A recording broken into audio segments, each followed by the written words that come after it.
When I hear the question, if you could time travel, would you go back in the past or forward in time?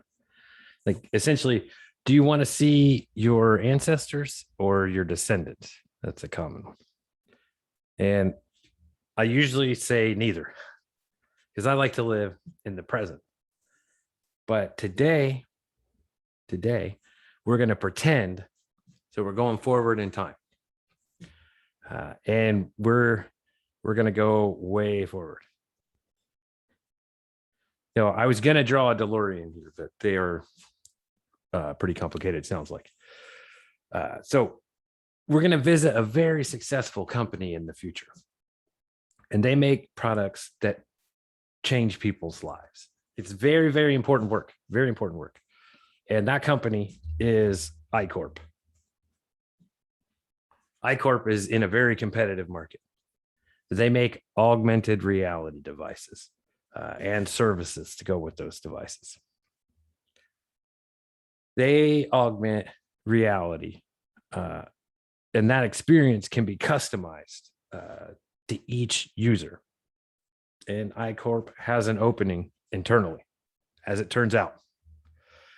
The position is for a technical lead. It's a new team. And they gather the interested parties for the position, and they start to make plans for how to move forward with this. Now, iCorp doesn't just interview like a normal company. This is iCorp. This is the future, the future. And scientists have been working hard for years perfecting computer simulations and virtual reality.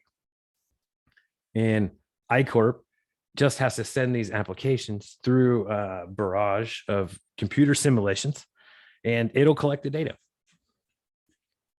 So they do this by uploading the people's profiles into the computer. And then the computer uses those profiles, and it just runs like a crazy amount of simulations to calculate all the different outcomes. So let's meet our candidates. So from left to right here, we have subject A, subject B, and subject C. I named them myself. So each candidate here is competent. They're a good contributor. They get along with their managers, and they've taken ownership of something. That's why they're here. And all the simulations have the same variables available. So there's no advantages in this. No one starts out higher than the other person. So they feed this in, and the computer starts making all the little as the simulation starts to complete. And first we have our dear subject A. So he begins working with his team on the first project. And unfortunately, deadlines are missed, scopes increased on the project, and ultimately the project doesn't work out. And it's a new team, and these things can happen. So the future projects are going to be better. And future projects were better, but the success was varied.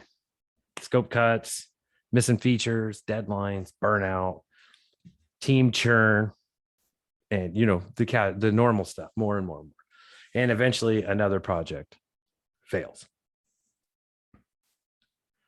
So after this, the computers, makes more stuff and results for the next are displayed. And the next one up is subject B. You may have guessed it. So he begins to work on the project with his new team. And after a little bit of a bumpy start, the team kind of figures out how to work together. And they successfully launched the first project. And they had some scope cut, but generally launched a satisfactory product. So stakeholders were satisfied. And after the first project, the team generally did well. And they're a suitable team to get any of the projects done. They have their ups and downs, just like teams would tend to do. But on a timeline, they're consistent and reliable. So now the computer and go ding, because we're done. The results are complete. So the final results are subject C. So he begins to work with his team. And the first project is a success. It meets all the criteria, and the stakeholders are very happy, and the team is motivated. So after pleasing the stakeholders in the first project, and learning how to work together as a team, they were ready for more, as you might imagine. So future projects just kept coming. Well, they kept being delivered with extra charts, extra documentation, extra logging, and just generally going above and beyond. And nobody even notices or remembers even if the scope has to be cut or negotiations are made on a hard project, because all the projects are successful.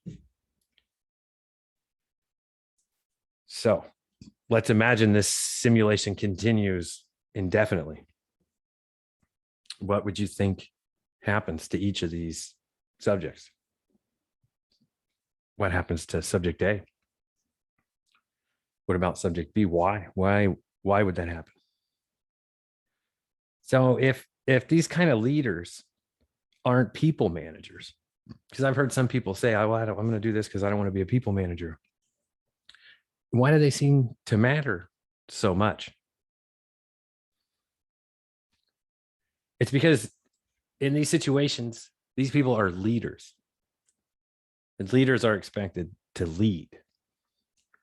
And there are certain skills you need that are required to be an effective leader.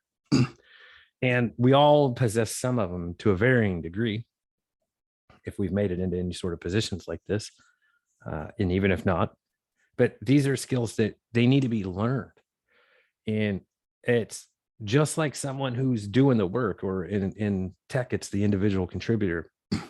We need to actively learn about the job we do. We need to get better at it. But all of these skills, they can't always be learned through experience. And some of them you don't want to learn through experience. So there's a book called Extreme Ownership, and I recommend that you read it. It was recommended to me by another leader friend of mine. And it's a book written by Jocko Willink and Leif Babin. And it just teaches basic leadership concepts. It's like a lot of books, but it's different because this uses really good storytelling. Because they share the extreme stories from the military careers.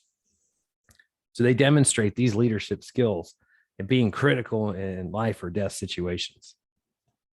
In the military stories, they intensify those points, and then they show how it applies. As each section, they tell a military story and they show the leadership tactics that were used. And then they give examples of how they pass those concepts effectively through their teaching, because they teach business in contracting careers. So it's a really exciting book, and it gives important concepts.